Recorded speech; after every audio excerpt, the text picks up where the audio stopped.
Hello guys, I am Monika Singh. Welcome to Target for IQ। तो आज हम एक नई सीरीज शुरू कर रहे हैं। ठीक है, ये आपका क्या होगा, आंसर क्वेश्चन सेशन होगा। ठीक है, मैं क्या करूंगी, मैं यहाँ पे आपको क्वेश्चंस दिखाऊंगी और उसके ऑप्शंस होंगे और आप क्या करेंगे, एक पेन और कॉपी साथ में लेके बैठेंगे। ठीक है, और उसके बाद जो भी आंसर होगा क्वेश्चन नंबर 1, 2, 3 डाल के आप उसका आंसर लिखते चलेंगे। ठीक है, तो स्टार्ट कर रहे हैं, आप जल्दी से करिएगा इसको।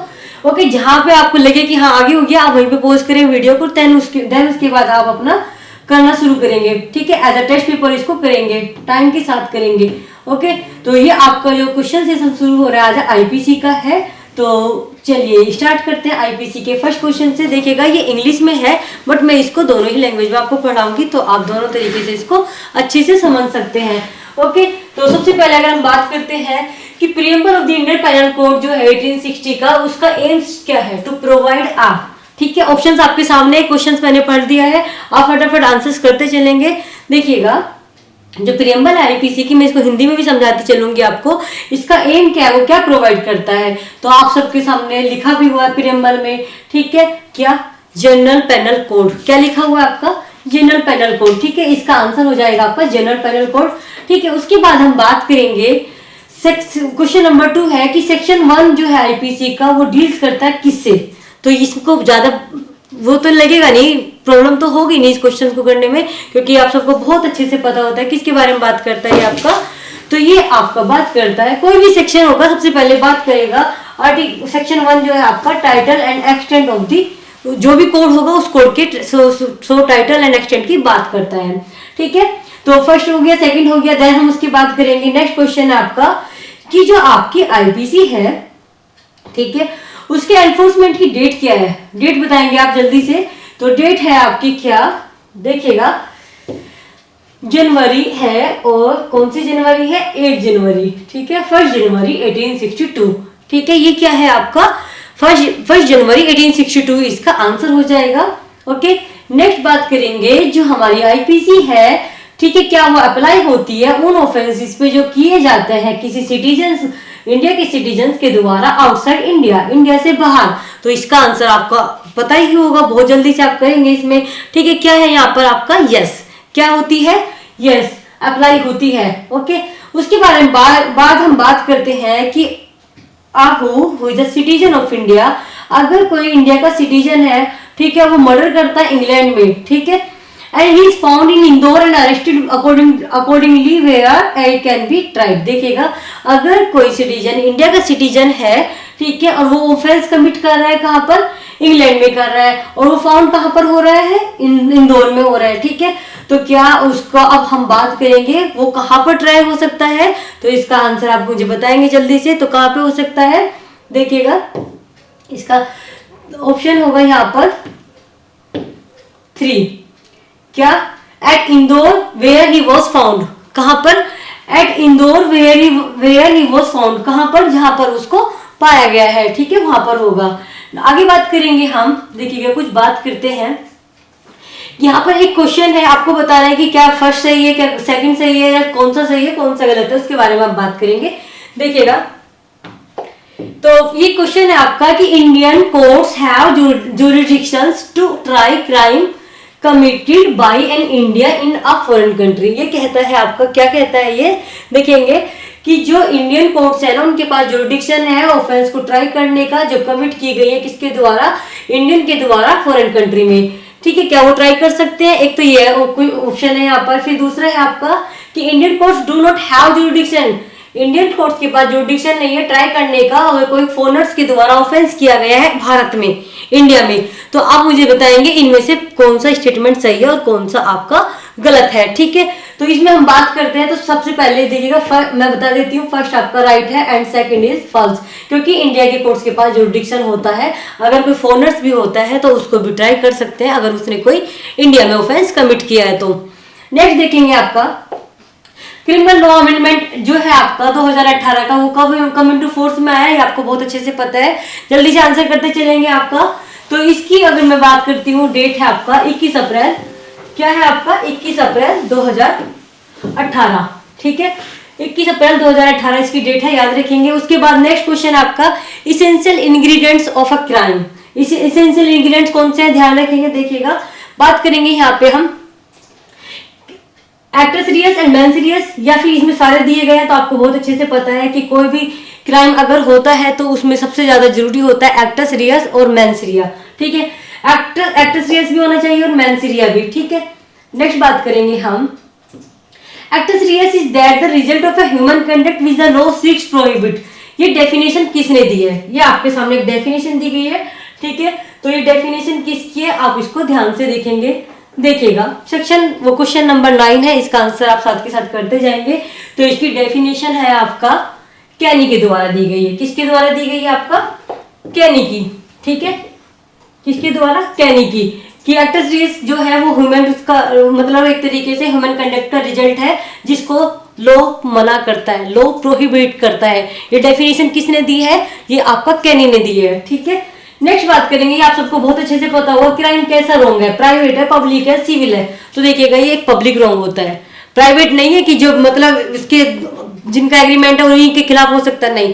कोई भी अगर किसी के भी अगर कोई ऑफेंस कमिट करता है तो उसके खिलाफ एक्शन लिया जा सकता है, एक पब्लिक रॉन्ग है, ठीक है। ये वाली बात होगी। उसके बाद हम बात करेंगे नेक्स्ट क्वेश्चन 11। ये बात करता है, देखिएगा क्या है आपका, इफ एक्टस नॉन फेसिट्रियम मिसीमेंसिट्रिया, ठीक है, कार्डिनल प्रिंसिपल दिया गया आपका क्रिमिनल लॉ का, ठीक है। Then which one of the following statement correctly, देखिएगा इसमें कौन सा स्टेटमेंट करेक्टली है उसके बारे में हम बात करेंगे, ठीक है। आप आंसर कोई वो ऑप्शंस पढ़ेंगे और उसके बाद आंसर लगाएंगे साथ के साथ में, ठीक है। बात करते हैं हम यहाँ पर, तो इसके बारे में एक कुछ नहीं ध्यान देना, आपको सिंपल सा देना है। इसका जो सही आंसर हो जाएगा 11 का, to constitute a crime there must be actus reus and mens सीरियस। मैंने अभी एसेंशियल एलिमेंट में भी आप लोगों को ये पढ़ाया था, ठीक है, actor reus and mens serious, ठीक है। तो ये यहाँ पर इसके बारे में इस प्रिंसिपल्स को बताता है, ठीक है, ये स्टेटमेंट। नेक्स्ट बात करेंगे हम कि जो प्रिंसिपल है क्रिमिनल लायबिलिटी का, एक्टस नॉन फेसिट्रियम मिसीमेंसिट्रिया was developed and adopted by, ये क्वेश्चन इंपॉर्टेंट है, आप इसको बिल्कुल ध्यान दे के चलेंगे, ठीक है। ये जो अडॉप्ट किया गया था ये किसके द्वारा अडॉप्ट किया गया था, बहुत जल्दी जल्दी आंसर करते चलेंगे, ठीक है। सेक्शन क्वेश्चन नंबर 12 का आंसर क्या है, देखिएगा हम बात करते हैं। तो ये आपका कॉमन लॉ कोर्ट्स का क्या है, प्रिंसिपल है। किसका है? आपका ये कॉमन लॉ कोर्ट्स का प्रिंसिपल है, ठीक है। उसके बारे में बात करेंगे। नेक्स्ट क्वेश्चन है आपका कि इन एवरी इंस्टीट्यूट मैन सीरियस to be implied unless contrary shown, most important case है आपका, ठीक है। याद रखना है आपका किसका केस है, क्वेश्चन नंबर 13 का आंसर फर्स्ट इज राइट। क्या? फर्स्ट, सी राज वर्सेस डी रुट जैन, ठीक है। 13 का क्या है आपका, 13 का है आपका सी राज वर्सेस डी रुट जैन, ठीक है, इसका ध्यान रखेंगे। नेक्स्ट देखेंगे हम आपका नेक्स्ट क्वेश्चन हो जाएगा, देखिएगा यहाँ पे कुछ वो ऑफेंसेस बता रखे हैं जिसमें मैनसीरिया की आवश्यकता नहीं होती है। किस चीज की आवश्यकता नहीं होती है? मैनसीरिया की नहीं होती है। तो देखिए कौन सा है आपका, किडनैपिंग, रॉबरी या आपका ट्रेसपास, ठीक है। किडनैपिंग, रॉबरी और ट्रेसपास या नन ऑफ द अबव। इसका आंसर आप जल्दी से करेंगे तो ये क्या है आपका आंसर, तो इसका आंसर हो जाएगा आपका किडनैपिंग। क्या हो जाएगा? किडनैपिंग, ठीक है। नेक्स्ट क्वेश्चन आया आपका कि जो मैनसीरिया ये कहां पर एप्लीकेबल नहीं होती है। कुछ फॉलोइंग पॉइंट्स बता रखे हैं कि कहां पर ये आपका अप्लाई नहीं होती है, तो आप ध्यान देंगे, ठीक है, कहां पर अप्लाई नहीं होती है। पहला ऑप्शन है आपका थेफ्ट, ठीक है, मर्डर, पब्लिक न्यूइसेंस और ठग। तो देखिएगा थेफ्ट में भी अप्लाई होती है, मर्डर में भी होती है और ठग में भी होती है। तो ये आपका पब्लिक न्यूइसेंस में नहीं होती है, ठीक है।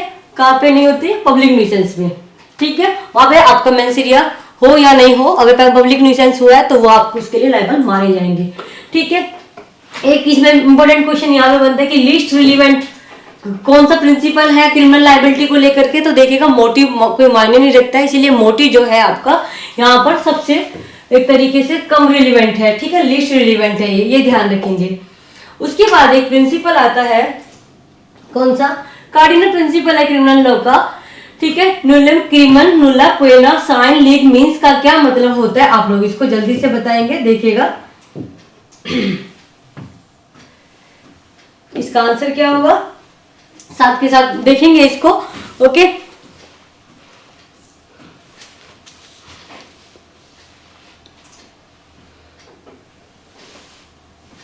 देखेंगे यहाँ पर इसका क्या मतलब होता है, देखिएगा कोई भी अगर क्या होगा यहाँ पर कोई लॉ दिया गया है, ठीक है, तो उसका एक सिंपल सी बात है कि देखिएगा, तब तक हम कोई भी क्राइम को क्राइम नहीं मानते हैं जब तक कि उसके लिए कोई सजा ना हो या कोई लॉ ना बना हुआ हो। ठीक है, अगर कोई जब तक ऑफेंस डिक्लेयर नहीं हुआ तो आप उसके लिए पनिशेबल भी नहीं हो सकते हैं। तो इसका फर्स्ट ये कि नो क्राइम और पनिशमेंट कैन एग्जिस्ट। ठीक है, can exist without pre existing penal law. जब तक कोई पेनल लॉ एग्जिस्ट नहीं है उस चीज के लिए तो तब तक वो पनिशेबल भी नहीं हो सकता है। ठीक है, उसके बाद हम आगे बात करेंगे। यहाँ पर देखिएगा, एन एक्ट कमिटेड और omitted in violation of a public law forbidding और commanding it is crime. Most important definition है ये कि कोई एक्ट है, ठीक है, इसकी डेफिनेशन तो आपको वैसे भी याद रखनी है कि कोई एक्ट है, चाहे वो कमिट किया गया है, ठीक है, या आपका ओमिट किया गया है, कब कोई वॉयलेशन हो रहा है पब्लिक लॉ का, या फॉरबिडिंग या आपका कमांडिंग है, वो क्राइम होता है। ये डेफिनेशन किसकी है, ये मोस्ट इंपोर्टेंट है, आपको याद रखना है इसकी डेफिनेशन को। ठीक है, तो वो आपका है ब्लैक स्टोन। कौन क्या है right answer, William black stone. ठीक है, ध्यान रखेंगे। उसके बाद हम बात करते हैं, in some cases a crime constitute even though the act is not done with guilty intention. ठीक है, तो यहाँ पे हम बात करेंगे कि अगर एक तरीके से गिल्टी इंटेंशन के बिना भी क्या होता है वो क्राइम माना जाता है।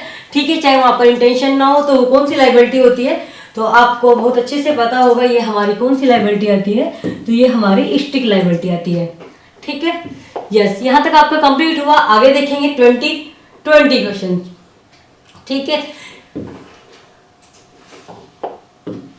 देखिएगा 20 क्वेश्चन में हम बात करते हैं क्या है आपका, preparation of which of the following offence is punishable.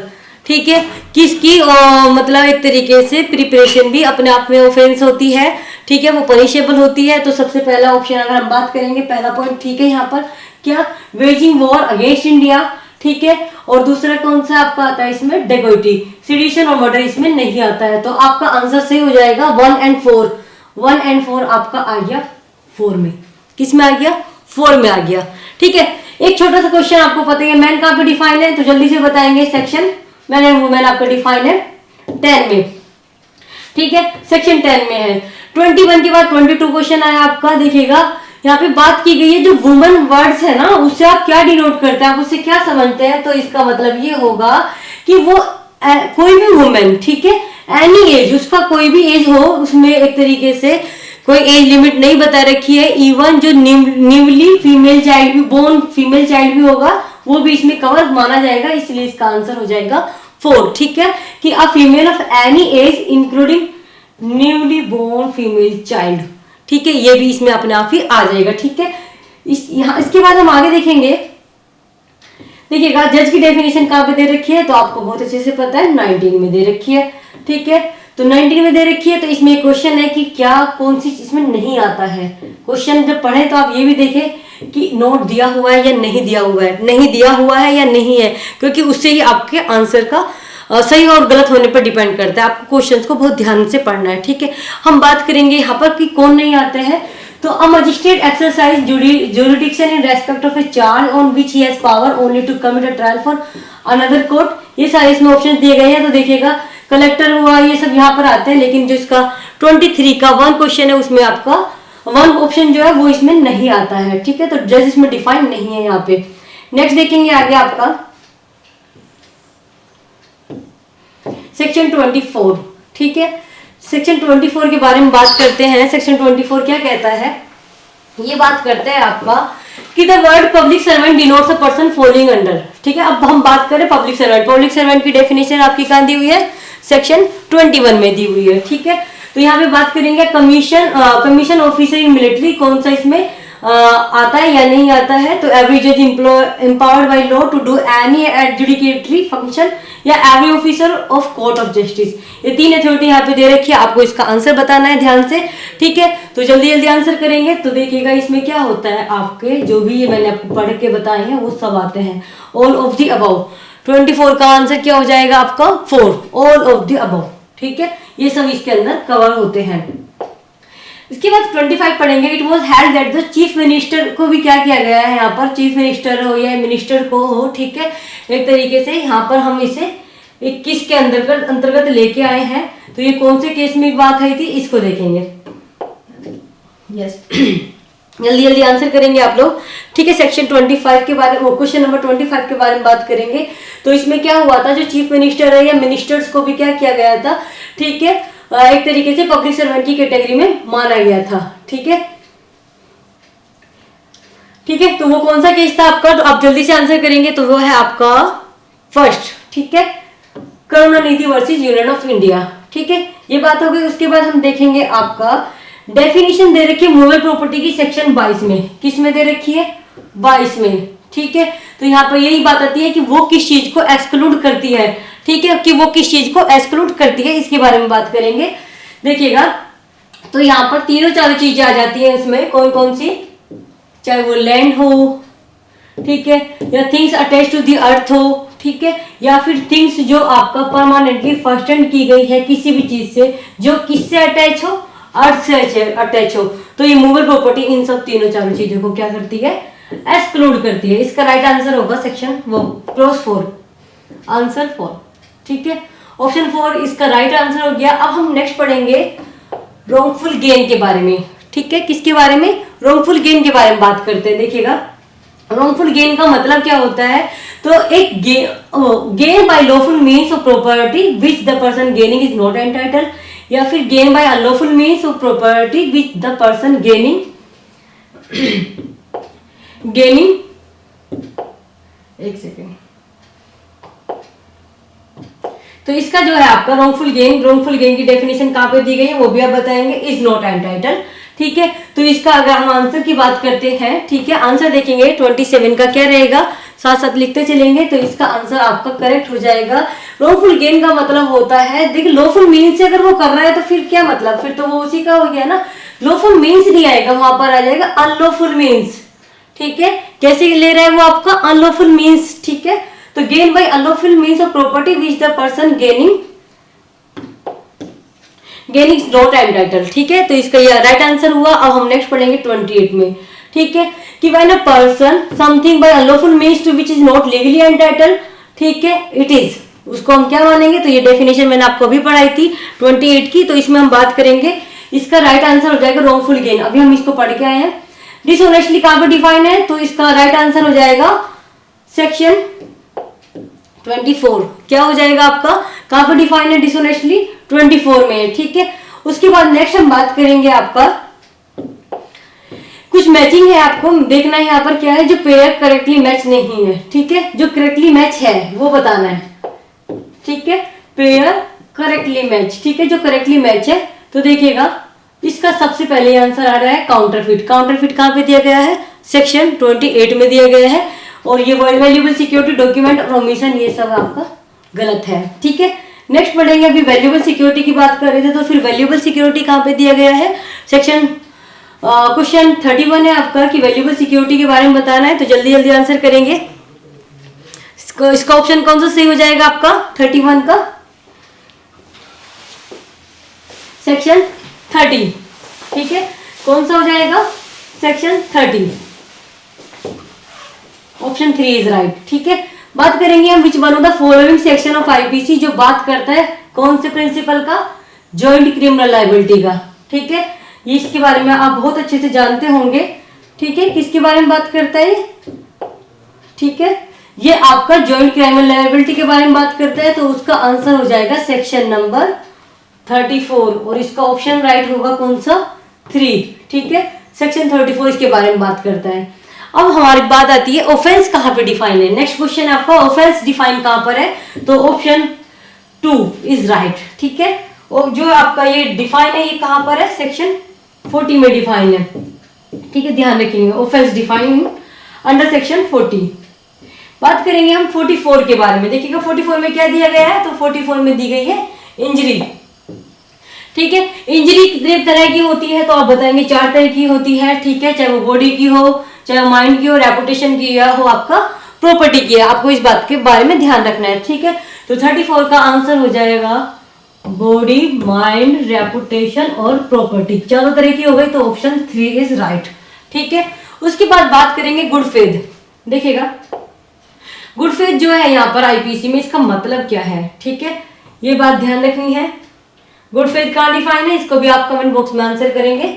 देखिएगा, गुड फेथ का मतलब होता है कि an act done with due care and attention. जो कोई भी एक्ट किया जा रहा है कैसे, with due care and attention, तो वो हम मानते हैं गुड फेथ में। इसका आंसर हो जाएगा फर्स्ट इज राइट। ठीक है, 34 में अगर हम बात करते हैं तो इसमें एक बात आती है, जो 34 का रूल अप्लाई होता है कॉमन इंटेंशन का, तो क्या इसमें फिजिकल प्रेजेंस नेसेसरी होती है या नहीं होती है? तो देखिएगा, इसका आंसर हो जाएगा सेकंड सही, कि फिजिकल प्रेजेंस फॉर पार्टिसिपेशन तो ठीक है, but not in all cases. ठीक है, क्या है, फिजिकल प्रेजेंस फॉर पार्टिसिपेशन ठीक है, but not all in all cases, सभी केसेस के लिए नहीं है आवश्यक यहाँ पर। नेक्स्ट बात करेंगे, कॉमन इंटेंशन का मतलब क्या समझते हैं आप?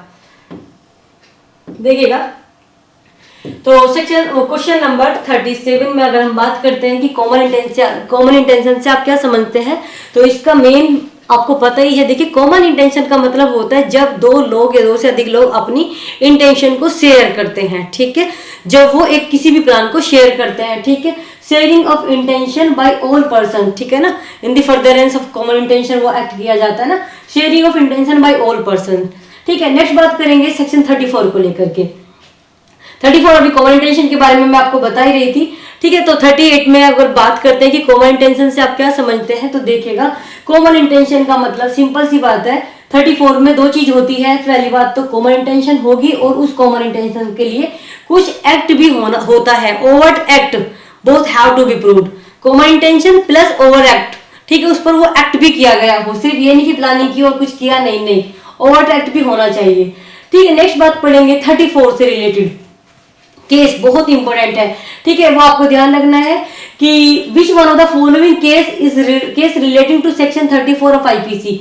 देखिएगा, 34 का बहुत इंपॉर्टेंट केस है, लीडिंग केस है, आप लोगों को सबको पता ही है इसका, Barendra Kumar Ghosh versus King Emperor. ठीक है, क्या है आपका, Barendra Kumar Ghosh versus King Emperor. Next बात करेंगे हम, क्वेश्चन 40 है आपका। देखिएगा, इसमें आता है आपका कि 34 जब एप्लीकेबल, वहां पर क्या होता है, एसेंशियल एलिमेंट है जो नहीं है वहां पर, कि which one of the following is not an essential condition for the application of section 34। देखिएगा, इसमें क्या होता है आपका 34 में, अगर हम बात करते हैं सेक्शन 34 में, criminal act done by several person, कोई क्रिमिनल एक्ट है वो क्या किया जा रहा है आपका, सेवरल पर्सन के द्वारा किया जा रहा है। ठीक है, okay, criminal act must be done in furtherance, ये भी मैंने आपको बताया, in furtherance of common intention वो होना चाहिए, या participation by all person in same manner in the act.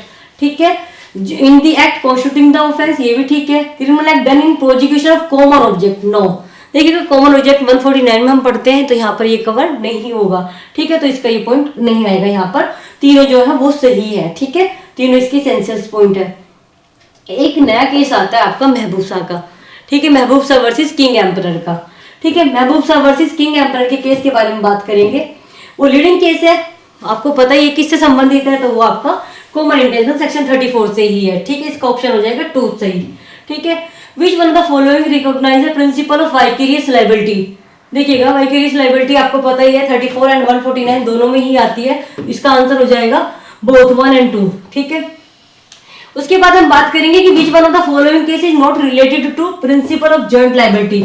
Joint liability से कौन सा रिलेटेड नहीं है, तो आपको पता ही है, बरेंद्र कुमार का भी है, महबूब शाह वर्सेस एम्परर का भी है। ठीक है, बरेंद्र कुमार घोष का भी है, आप सबको पता है। उसके बाद आपको हम बात करते हैं, महबूब शाह का भी है, और I N. Desai versus state of Punjab का, स्टेट ऑफ बॉम्बे का भी है। अगर हम बात करते हैं आर वर्सेस गोविंदा, तो ये किससे रिलेवेंट है, आप लोगों को पता ही होगा, 299 300 का डिफरेंस इससे रिलेटेड है यहाँ पे। तो आर वर्सेस गोविंदा का केस यहाँ पर रिलेटेड नहीं है, इसका ऑप्शन सही हो जाएगा आपका 4। ठीक है, क्योंकि इसमें पूछा गया था कि not related to principle of joint liability, की कौन सा केस रिलेटेड नहीं है। ठीक है, नेक्स्ट बात करेंगे सेक्शन क्वेश्चन नंबर 44। एक बहुत इंपॉर्टेंट केस है, यहाँ पर ध्यान देंगे इस पर, कि distinction between section 34 and 149 of IPC has been authoritative expounded. ये मतलब दोनों में, सेक्शन 34 में और 149 में डिफरेंस जो बताया गया था वो किस केस में बताया गया था, आपको ये बताना है मुझे। ठीक है, तो यहाँ पर अगर हम बात करते हैं तो ये आपका आंसर हो जाएगा Nanak Chand versus state of Punjab. ठीक है, Nanak Chand versus state of Punjab यहाँ पर सही है। उसके बाद बात करेंगे ए इंटेंशनली कोज जेड की डेथ को इंटेंशनली कोज कर देता है, एक तरीके से इलीगली मतलब उसको खाना नहीं देता वो, और पार्टली उसको क्या कर देता है, उसकी पिटाई कर देते हैं। तो क्या ऑफेंस कमिट हुआ है, इसका आंसर आप बताएंगे सेक्शन क्वेश्चन नंबर 45 का, जल्दी से बताएं। 45 का आंसर हो जाएगा आपका 3। उन्होंने क्या किया है, कमिट मर्डर किया है। और अगर हम बात करते हैं तो हमारे यहाँ पर कितने तरीके की पनिशमेंट बता रखी है, क्वेश्चन नंबर 46 में ये पूछा गया है कि कितने काइंड्स बता रखे हैं, तो आपका 5 है। ठीक है, आंसर हुआ आपका 5। नेक्स्ट बात करेंगे, which of the following punishment can not be awarded under the IPC. देखिएगा कौन सी पनिशमेंट आईपीसी में अवॉर्डेड नहीं है, तो आपको पता ही है, फॉरफीचर भी है, ठीक है, फॉरफीचर ऑफ प्रॉपर्टी भी है, रिग्रेस इंप्रिजनमेंट भी है और डेथ भी है। ट्रांसपोर्टेशन फॉर लाइफ आपका वहां पर नहीं दिया गया है। ठीक है, और एक केस मोस्ट इंपोर्टेंट केस है जिसके बारे में नेक्स्ट क्वेश्चन है कि डेथ सेंटेंस हमें जो अवॉर्ड की जानी चाहिए वो सिर्फ रेयरेस्ट ऑफ रेयर केस में की जानी चाहिए, तो उसका केस कौन सा है, ये बहुत बार पूछा गया है। तो ये बच्चन सिंह का केस है आपका, Bachchan Singh versus state of Punjab. देखिएगा एप्रोप्रिएट गवर्नमेंट जो है वो सेंटेंस कम्यूट कर सकती है, बहुत अच्छा क्वेश्चन है, ध्यान से देखना इसको। ठीक है, एप्रोप्रिएट गवर्नमेंट है वो कम्यूट कर सकती है डेथ सेंटेंस को एक्यूज पर्सन की, ठीक है, किसी भी अदर सेंटेंस में। तो इसमें कौन सा सही है, आपको इसमें आंसर करना है। ठीक है, कि क्या किसी की कंसेंट लेनी जरूरी होती है या नहीं होती है, उसको बताएंगे। तो देखिएगा with the consent of the accused, with the consent of relatives, with the consent of advocate, तो इनमें से नन ऑफ द अबव। इसका आंसर क्या हो जाएगा, नन ऑफ द अबव। ठीक है, कंसेंट की आवश्यकता वहां पर नहीं होती, none of the above. Next last question हमारा यहाँ पर बचता है। ठीक है, आज 50 क्वेश्चंस करेंगे, उसके बाद हम आगे की करेंगे कि where no sum is express to which a fine may extend there the amount of fine to which the offender may be liable will be. देखिएगा कोई अगर अमाउंट फिक्स नहीं है वहां पर, तो तब क्या होगा, तो इसका आंसर बहुत इंपॉर्टेंट है, बहुत बार क्वेश्चन भी बना है। देखिएगा अनलिमिटेड तो हो सकता है बट एक्सेसिव नहीं होगा। ठीक है, 50 का राइट आंसर हो जाएगा for unlimited but not excessive. इसका मतलब ये है कि अनलिमिटेड तो हो सकता है, ठीक है, तो लेकिन क्या नहीं हो सकता, आपका एक्सेसिव नहीं हो सकता, उस व्यक्ति की जो भी लायबिलिटी है उसकी वजह से, मतलब जो भी उसकी पोजीशन है उससे ज्यादा नहीं हो सकता। तो चलिए आज हमने 50 क्वेश्चंस कवर कर लिए हैं, इस सीरीज को हम ऐसे ही कंटिन्यू रखेंगे। Okay, thank you so much for watching this video.